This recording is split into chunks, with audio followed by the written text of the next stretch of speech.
अस्सलाम वालेकुम तलबा।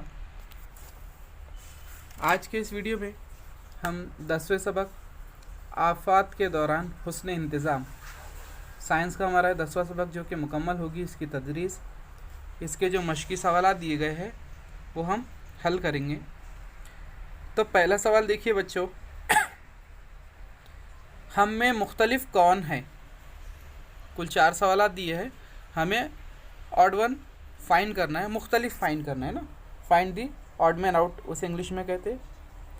पहला जो सवाल है उसमें 4 चीज़ें दी गई है, कहत, दूसरा जलजला, तीसरा बादलों का फटना और चौथा रेल हादसा। आप इस पे गौर करिए तो आपको क्या पता चलेगा कि कहत जो है ये कुदरती आफात है, जलजला भी और बादलों का फटना भी, ये 3 चीज़ अगर हम देखें तो ये कुदरती आफात है। लेकिन जो रेल हादसा है ये इंसानी पैदा करदा आफात है। ठीक है, तो हमें यहाँ पे एक कुदरती आफात और इंसान की जो पैदा करदा आफात है इसमें फ़र्क दिखाई दे रहा है। तो रेल हादसा ये चारों में अलग है क्योंकि तीनों चीज़ें कुदरती आफात में शुमार की जाती है, और चौथा ये मुख्तलिफ है, अलग है, जो कि इंसान की पैदा करदा में शुमार किया जाता है।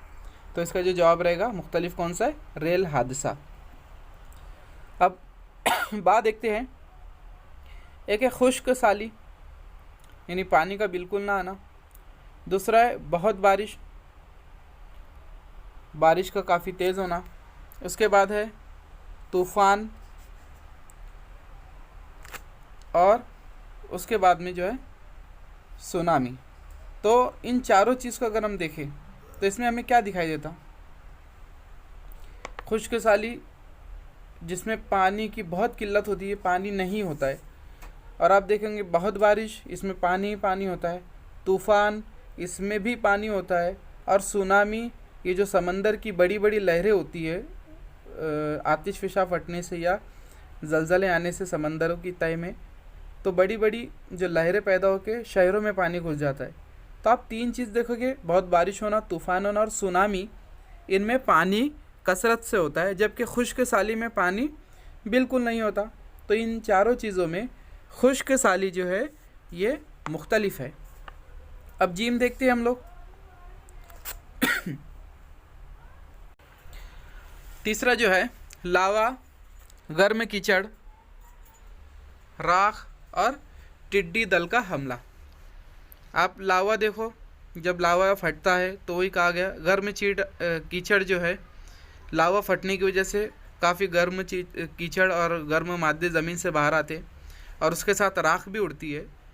ये 3 चीज़ अगर आप देखोगे तो ये लावा से मुंसलिक है, उससे रिलेटेड है। और चौथा जो टिड्डी दल का हमला है ये इनसे मुख्तलिफ हो जाती है। ये 3 चीज़ें एक दूसरे से जुड़ी हुई है, लावा, गर्म कीचड़, राख, जबकि टिड्डी दल का हमला ये आफात में शुमार किया जाता है, लेकिन ये दूसरी किस्म की है। तो टिड्डी दल का हमला इसका जवाब है। अब दाल जो है फसलें बह जाना, फसलों को कीड़ लगना, आतिश फिशा का फटना और फसलों का जल जाना। आप इसमें देखोगे जो 3 चीज़ें दी है, फसलें बह जाना, फसलों को कीड़ लगना, फसलों का जल जाना, ये तमाम चीज़ें एक दूसरे से रिलेटेड है, जबकि आतिश फिशा ये इनसे मुख्तलिफ है। तो यहाँ पर इसका जो जवाब रहेगा आतिश फिशा का फटना ये इनमें मुख्तलिफ है। पहला सवाल मुकम्मल हुआ बच्चों। दूसरा सवाल देखते हैं, इसमें दिया गया है कि इन आफात से बचने के लिए तदाबीर बताइए। तो पहला जो सवाल है कहत। अब कहत से बचने के लिए हमने सबक में पढ़ा है, कुछ 5 मौजू हमने पढ़े थे। पहला जो है बारिश और आबादी का तवाज़ुन बिगड़ने से पानी की किल्लत बढ़ती है, तो हम इसके ज़िम्मेदार हैं। कुछ हमने ज़िम्मेदारियाँ भी पढ़ी थी और उसकी एहतियाती तदाबीर भी पढ़ी थी। तो इसमें हमें क्या है, अभी एहतियाती तदाबीर लिखना है। तो हम देखते हैं हम क्या एहतियात कर सकते हैं। तो कहत से बचने का एक तरीका तो ये भी है कि हमें दरख्त ज़्यादा से ज़्यादा उगाना चाहिए, है ना, और दरख्त काटने से हमें बचाना चाहिए। इससे क्या होगा, अगर हम दरख्त उगाते हैं या जंगलात की हिफाजत करते हैं तो ये ज़मीन के अंदर पानी को मजबूती से पकड़े हुए रखता है, यानी उसको बहने नहीं देता, और जो ज़मीन की झीझ भी होने नहीं देता, जिससे जो कहत जैसे हालात से बचा जा सकता है। दूसरी जो चीज़ है कि हमें जो है कहत से पहले ही बहुत सारी चीज़ का अंदाज़ा हो जाता है, हमें माहौल का भी पता चल जाता है। तो हमें खाने पीने की जो चीज़ें हैं, पीने के पानी है, खाने की जो ग़िज़ा है, दवाइयाँ है, फ़र्स्ट एड, ये तमाम चीज़ें जो है पहले से ही हिफाजती मकाम पर, ऊंची जगह पर ले जाना चाहिए। हमें जो है मकामी सतह पर डैम बनाना चाहिए, और पानी की निकासी का जो बिल्कुल साफ़ सुथरा और एक अच्छा इंतज़ाम पहले से करना चाहिए कि हम पानी की निकासी किस तरह कर सकते हैं। आइए अब दूसरा सवाल देखते हैं हम, बिजली का गिरना। इसमें भी हमें जो है क्या एहतियाती तदाबीर इख्तियार करना चाहिए वो पढ़ना है, जो कि हमने देख चुके थे कि अगर बिजली कड़के तो उस वक्त हमें क्या करना चाहिए। मैं आप लोगों को उसका जवाब भी बता दे रहा हूँ।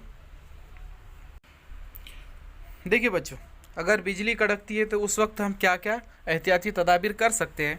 आप देखिए कि खुले मैदान में या दरख्त के नीचे खड़े ना रहे, या ऊंचे मकाम या दरख्त पर ना चढ़े, बिजली के खंभे, टेलीफोन के खंभे, टावर वगैरह के करीब खड़े ना रहे, देहात, खेत, सहन, बाग और मकान के अतराफ़ के तार के कंपाउंड को ना छुए, स्कूटर, साइकिल, ट्रैक्टर, कश्ती पर हो तो फ़ौरन उतरकर महफूज जगह चले जाए, एक वक्त में कई लोग एक ही जगह ना रहें, इसका ख्याल रखें कि दो अफराद के दरमियान अंदाज़न 15 फीट का फ़ासला है, और बिजली के ऐसे आलात इस्तेमाल ना करें जिनसे प्लग जुड़ा हुआ हो, यानी जो इलेक्ट्रिक की चीज़ें रहती है उसको हाथ ना लगाए, उसका इस्तेमाल भी ना करें। टेलीफोन जो रहता है वायर वाला लैंडलाइन, उसका बिल्कुल इस्तेमाल ना करें, मोबाइल का भी ना करें। और पैर के नीचे जो खुश्क लकड़ी वगैरह रखें, प्लास्टिक रखें, टाट या खुश्क घास फूस रखें, और दोनों पैर मिलाकर घुटनों पर दोनों हाथ रखकर तलुओं पर बैठे।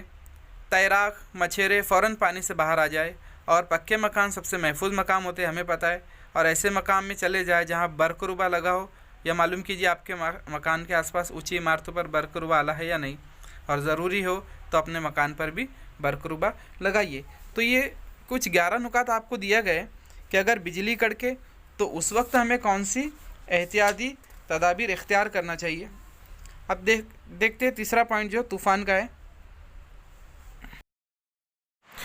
तीसरा सवाल है तूफ़ान से बचने की एहतियाती तदाबीर। इसकी 2 ही तदाबीर है। पहला, अगर आप घर से बाहर हो तो किसी महफूज मकाम पर पनाह हासिल कीजिए, या अगर आप घर में हो तो मुमकिना एहतियात के साथ महफूज हालत में रहें। तो तूफ़ानी बारिश के दौरान तेज़ हवा के चलने की वजह से अक्सर दरख्त गिर जाते हैं, इसीलिए पाबंदी के साथ दरख्तों की टहनियों की छटाई करना चाहिए। ये एक एहतियाती तदाबीर हुई। और किसी भी हादसे से महफूज रहने के लिए घर में इलेक्ट्रिक स्विच को बंद करके बिजली की सप्लाई जो मुनक़ते कर ले। अगली जो एहतियाती तदाबीर है, ऐसे वक्त में मदद के तलबगार को सहारा और पनाह मुहैया कराने में मदद करे। हमें दूसरों की मदद करना चाहिए।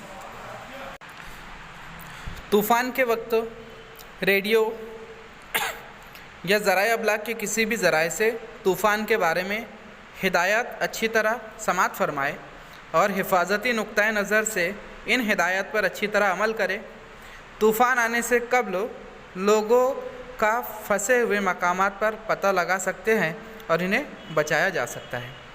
तो ये कुछ चंद एहतियाती तदाबीर थी, आप इसे नोट कर सकते हैं।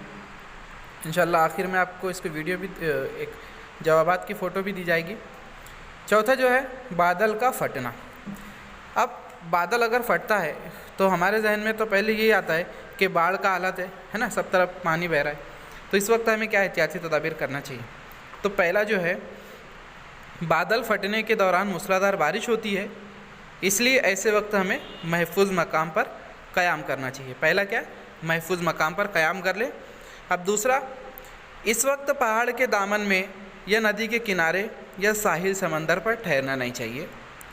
तफरी या लुत्फ़ अंदोज़ होने के लिए ऐसे मकामात पर रुकना ख़तरनाक साबित हो सकता है। पहाड़ के दामन, नदी के किनारे, साहिल, समंदर, यहाँ नहीं रुकना चाहिए। और तीसरी जो हम तदबीर इख्तियार कर सकते हैं कि पानी के तेज़ बहाव के सबब डूबने का ख़तरा सर पर रहता है, इसलिए हमें महफूज जगहों पर क़याम करना चाहिए और दूसरे लोगों को भी इस बात की तरगीब करनी चाहिए। तो ये एहतियाती तदाबीर हमने यहाँ पे अभी समझी। इस वीडियो के आखिर में आपको जवाबात की फ़ोटो भी मिलेगी, आप वीडियो रोक के जवाब कॉपी कर सकते हैं। आइए अब अगले सवाल की जानिब बढ़ते हैं। पहला जो है, सही या गलत वजूहात के साथ लिखिए। हमें यहाँ सही गलत लिखना है। पहला जो है, अच्छा हमको वजह भी लिखनी है ना, सही गलत की वजह। तूफ़ान आने वाला है, ये इतला राज में रखना होता है। तो ये बात सही है क्या?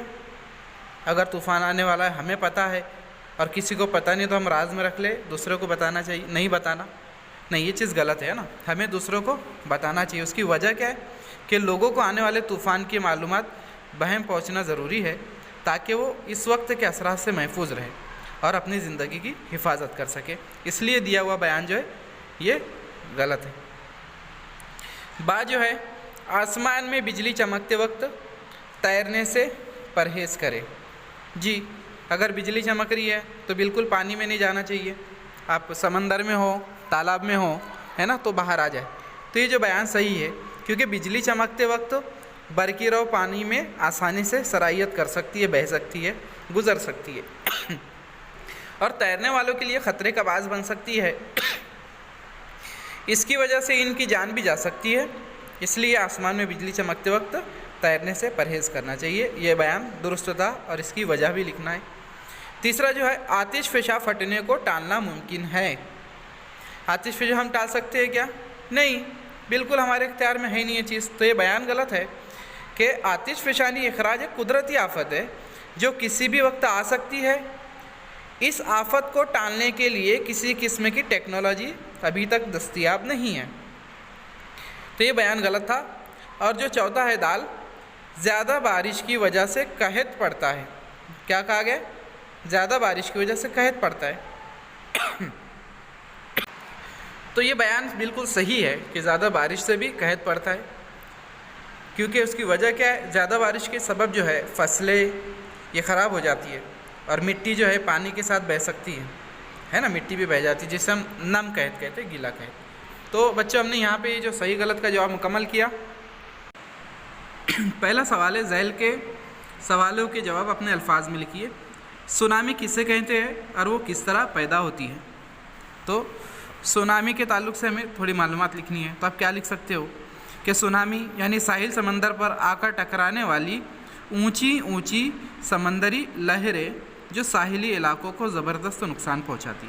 समंदर से उठने वाली काफ़ी ऊंची ऊंची पानी की लहरें ये साहिल पर आती है और ये नुकसान पहुंचाती है। इसका जो सबब होता है, एक तो ज़लज़ला होता है जब समंदर के अंदर, और आतिश फ़िशा का फटना होता है।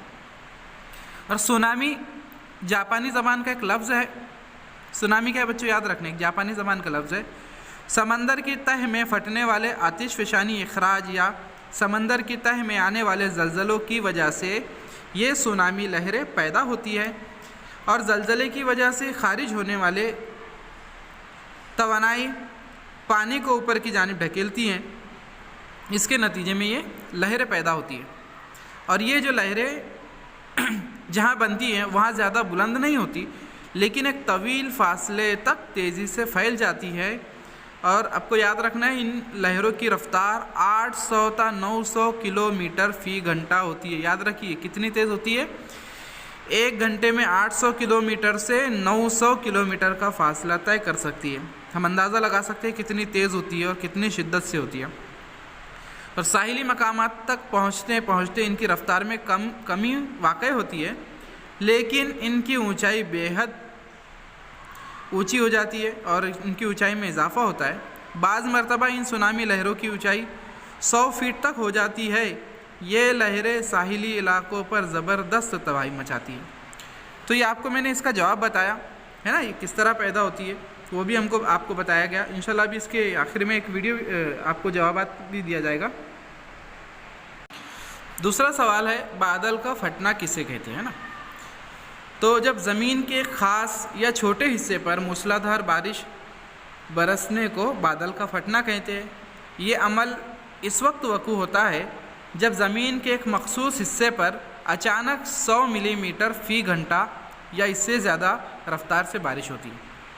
कि किसी ज़मीन का एक मखसूस हिस्सा, मैंने आपको बताया था कि पहाड़ी के दामन है ना, और समंदर साहिल समंदर यहाँ पर ये अमल अक्सर इसका जो तवातुर ज़्यादा होता है वाक़ होने का, और 100 मिलीमीटर फ़ी घंटे से भी ज़्यादा जो इसकी रफ्तार होती है। अच्छा, बादलों से बरसने वाली बारिश जो बारिश की शक्ल में ज़मीन पर नहीं पहुंचती है, बल्कि ज़मीन के ज़्यादा दर्जा हरारत की वजह से आबी बुखारात में तब्दील होकर दोबारा इन्हीं बादलों में समा जाती है। नतीजे में बादलों में आबी बुखारात का बहुत ज़्यादा ज़ख़ीरा हो जाता है और इन आबी बुखारात की तेज़ी से तकसीफ़ होने की वजह से, तकसीफ़ होना कंडेंस होना, सर्द होकर दोबारा पानी बनना, उसे तकसीफ़ कहते हैं। तो आबी बुखारात की तेज़ी से तकसीफ़ होने की वजह से शदीद बारिश होती है, जिसे बादल का फटना कहते हैं। ये वाक़या जो 6 अगस्त 2010 को लेह लद्दाख में आया था और 26 अगस्त 2005 को भी मुंबई में बादल फटने का जो गैर मामूली वाक़या पेश आया है। अब आतिशफ़िशा के फटने से होने वाले असरात हम देखेंगे। तो आतिशफ़िशा के फटने से क्या होता है ये हम देखेंगे और उसके असरात भी देखेंगे कि आतिशफ़िशा का फटने कुदरती अमल है। तो उसमें क्या लावा, भाप, गर्म कीचड़, गंधक जैसे कीमियाई मादे ज़मीन की सतह पर आकर जमा हो जाते हैं, जिसकी वजह से टेकड़ियाँ और पहाड़ वजूद में आते हैं। दूसरा जो है, आतिशफ़िशा के ज़रिए खारिज होने वाली राख और गैसों के ज़रिए माहौल जो है आलूदा होता है और कई बार जो है आतिशफ़िशा फटने के असरात से बारिश भी काफ़ी तेज़ी से होती है और गर्म हवा की वजह से दर्जा हरारत बढ़ता रहता है और गर्म लावे में जंगल बस्तियाँ ये दफन हो जाती है। तो आतिशफ़िशा जिस तरह ज़मीन पर होते हैं इसी तरह समंदर में भी पाए जाते हैं। ज़मीन के आतिशफ़िशा के फटने से जो मादे खारिज होते हैं वही मादे समंदर में पाए जाते हैं और समंदर में मौजूद आतिशफ़िशा के फटने से कुछ जजीरे वजूद में आते हैं। आतिशफ़िशा के फटने को टालना, फटने के बाद इसे रोकना या इस पर काबू पाना अभी तक मुमकिन नहीं है। हम इसके असरात देख रहे हैं। तो इसकी वजह से क्या होता है, समंदर की पानी में तुग़यानी आ जाती है और बड़ी बड़ी मौजें भी पैदा होती है। आतिशफ़िशा के फटने को तो हम टाल नहीं सकते, ठीक है। ये एक एक्स्ट्रा पॉइंट ध्यान में रखें कि आतिशफ़िशा के फटने से बड़ी बड़ी समंदर में जो बड़ी बड़ी मौजें पैदा होती है। अगला जो सवाल है, बिजली के गिरने से जानी नुकसान टालने की क्या तदाबीर है। तो देखिए बच्चों, और देखिए बिजली जो अक्सर जो तूफ़ान में होती है, तो तूफ़ान बाद बारा और बिजली चमकने के दौरान हमें घर से बाहर नहीं निकलना चाहिए, ये तो पहली तदाबीर होगी। दूसरी, बिजली की कड़क के दौरान हमें खुले मैदान, दरख्त के नीचे या किसी ऊंचे मकाम पर पनाह हासिल नहीं करना चाहिए, क्योंकि ऐसे वक्त में इन मकामात पर बिजली गिरने का इम्कान रहता है। उसी तरह जो तीसरी तदबीर है, बिजली या टेलीफोन के खंभे और टावर वगैरह के करीब खड़ा नहीं रहना चाहिए और ऐसे वक्त में पानी में तैरने से बाज रहना चाहिए, यानी हमें तैरना नहीं चाहिए। आपकी बिल्डिंग की छत पर बरकरुबा आले की तनसीब करना चाहिए, उसे बरकरुबा आले से मुयस्सर करना चाहिए। और अगर बरकरुबा आला आपकी बिल्डिंग में नहीं है तो किसी ऊंची इमारत में चले जाए जहाँ पर बरकरुबा मौजूद हो। तो ये एहतियाती तदाबीर हैं। आइए सवाल नंबर 5 जो दिया गया है कि महाराष्ट्र में आफात के दौरान हुस्न इंतज़ाम के तहत सैलाब, चट्टान के खिसकने के ताल्लुक़ से कौन सी तदाबीर की गई हैं। तो महाराष्ट्र में लोगों की ज़िंदगी और असासों की हिफाजत के लिए आफात के लिए हुस्न इंतज़ाम का छोटा सा इदारा कायम किया गया है। इस इदारे के तहत लोगों को तूफ़ान, ज़लज़लों या सैलाबों से मुताल्लिक़ पेशगी इत्तलात फराहम की जाती है। सन 1976 में सरकार ने कौमी सैलाब कमीशन कायम किया और इस कमीशन के ज़रिए सैलाब पर काबू पाने की खुसूसी इक़दामात किए गए। कौमी सतह से लेकर देही इलाकों तक सैलाब पर काबू का मंसूबा तैयार रखा जाता है और इस मंसूबे पर अमल करके सरकार जानी व माली नुकसान को रोकने के लिए ज़रूरी इक़दामात करती है। अगर बादल फटने और चट्टानों के खिसकने पर लोगों की रिहायशी मकानात को नुकसान होता है तो सरकार आर्जी पनाहगाह मुहैया कराती है। कुदरती आफात के ख़तरे के बाद सरकार लोगों के इनखला और इन्हें महफूज मकामात पर बसाने की हत्तुल इम्कान कोशिश करती है और आफात के दौरान सरकार मुतासरा लोगों को हर किस्म की मदद फराहम करने का मंसूबा करती है। तो ये तदाबीर जो है महाराष्ट्र सरकार के कौमी सैलाबी कमीशन के अंदर इन तमाम तदाबीर को दर्ज किया गया है और उसके तहत अमल भी किया जाता है। अब आखिरी जो छठा सवाल है कि आफात के दौरान हुस्न इंतज़ाम के ताल्लुक़ से आप अपने मकान में कौन कौन सी चीज़ों की जांच करेंगे और क्यों। देखिए बच्चों, एक्टिविटी वाला सवाल है, आप क्या क्या कर सकते हो, ये आपके लिए होमवर्क है। आप बिल्कुल इस जवाब को एक बयास पर लिखिए और मेरे पर्सनल नंबर पे आप भेजिए। तो उम्मीद करता हूँ आप लोग को ये पूरे सवाल के जवाब समझ में आए होंगे। देखिए बच्चों, ये जो पहला सवाल था कहेत, उसके ताल्लुका से यहाँ पर पूरा जवाब दिया गया है। आप इसे वीडियो रोककर कॉपी कर लें। उसी तरह बिजली का गिरना, इसके भी यहाँ पे नीचे पूरे जवाब दिए गए।